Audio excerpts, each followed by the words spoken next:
White poison, milk or healthy beverage? Milk has generated some debate during the past 10 years. Some claim it's a required and nutritious diet that's essential for strong bones, while others claim it can cause cancer and hasten mortality. So, who is correct? And why are we even drinking it? Every mammal's diet after birth, while our digestive systems are young and small, is based on milk. In essence, it's a superfood that will jumpstart our bodies and aid in our growth. Fat, vitamins, minerals, lactose and a milk sugar are all abundant in milk. Additionally, it contains proteins and antibodies that keep our immune systems in check and shield us from illnesses for a while after birth. But mothers have to put forth a lot of work to generate it. Humans eventually quit consuming mother's milk and switch to their parents' diet. It has always been like way for a very long time. Until our ancestors began to establish themselves in the earliest agricultural settlements some 11,000 years ago. The first dairy animals, including goats, sheep, and cattle were soon tamed. They discovered that dairy animals can consume large quantities of waste and transform it into wholesome food. This was extremely helpful for survival, especially during difficult times. Therefore, having access to milk gave groups an evolutionary advantage. Additionally, it altered the genomes of populations who consumed large amounts of it through natural selection. This adaptability is related to lactase, a specialized enzyme. Because they have a lot of it in their bodies, babies can readily break down the lactose in milk and digest it. However, our bodies manufacture fewer lactase enzymes as we age. After infancy, roughly 65% of people worldwide lack the enzyme, which prevents them from digesting more than 150 milliliters of liquid per day. However, lactose intolerance is not universally prevalent. It can reach 90% in some East Asian communities, for instance. The lowest rates are found overall in Northern Europe and North America. Several factors may be at play in this unequal distribution. Random mutations that occurred in a few populations independently of one another were the first to introduce the characteristic. Hunting and gathering were increasingly displaced by farming, which increased the demand for natural selection. There were more meals available to those who could digest lactose, which was advantageous. Dairy farmers moved to the north helped spread the characteristic farther, pushing people there that lacked it back. Why is milk so divisive if it has been an important component of our nutrition for thousands of years? Many assertions have been made about the favorable and harmful health consequences of milk.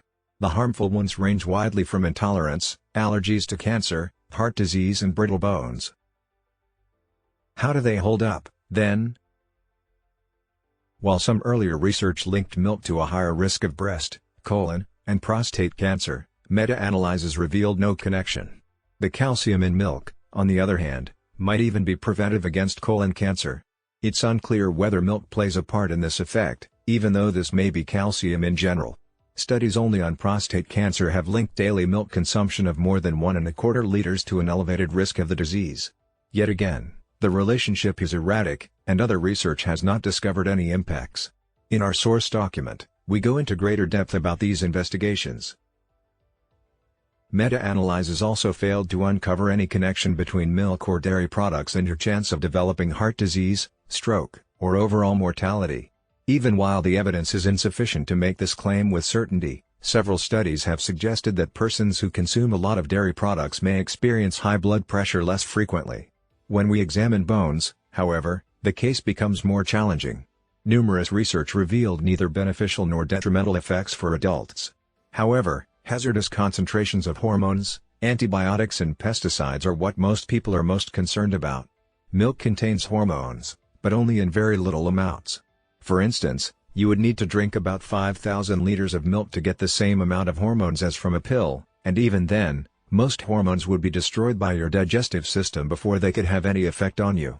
For this reason, so much medication is coded to prevent it from being broken down by our digestive systems. Most regions of the world have laws that only permit perfectly safe dosages of antibiotics and insecticides. These limits prohibit the placement of milk on the shelf. Therefore, there is nothing specific to be concerned about. The most well-known side effects of milk, outside allergies and lactose intolerance, are undoubtedly acne and overall discomfort after consuming milk or eating dairy products, and these effects are really genuine. For instance, it has been demonstrated that skimmed milk statistically increases the prevalence of acne by 24%. With 1 in 18 children in Germany having a milk allergy, this condition is especially common in children. However, in general, as individuals age, these allergies tend to become better or go away. So, milk is healthy? Milk is a nutrient-dense food that can be obtained from moms, cows, sheep, goats, or camels. It has a large number of micronutrients and all the essential macronutrients. Milk can help people live healthy lives and reduce child mortality, particularly in areas where people struggle to consume enough calories. If you are not allergic to it or intolerant to it, milk is generally not bad for people in the industrialized world. It's a fantastic method to acquire lots of calcium, especially for kids, and a rich source of vitamin B12 and other B vitamins for vegetarians. This does not imply that there aren't any other options with a comparable outcome. Milk consumption is not necessary for health. Water cannot be substituted with milk, either. Milk is a powerful food, and the extra calories you get from drinking a lot of milk frequently might help you gain weight. There's also the fact that milk with added flavors like chocolate milk is more akin to sugary drinks like lemonade than a nutritious snack. The world's climate is significantly impacted by the production of milk. Dairy cattle and other grazing animals are fed on around 33% of cropland. Even though dairy production now has a lower carbon footprint than it did in 1990, it still accounts for 3% of all greenhouse gas emissions, which is more than all aircraft put together. Sadly, the majority of milk is produced in factory farms, which results in terrible suffering for the animals.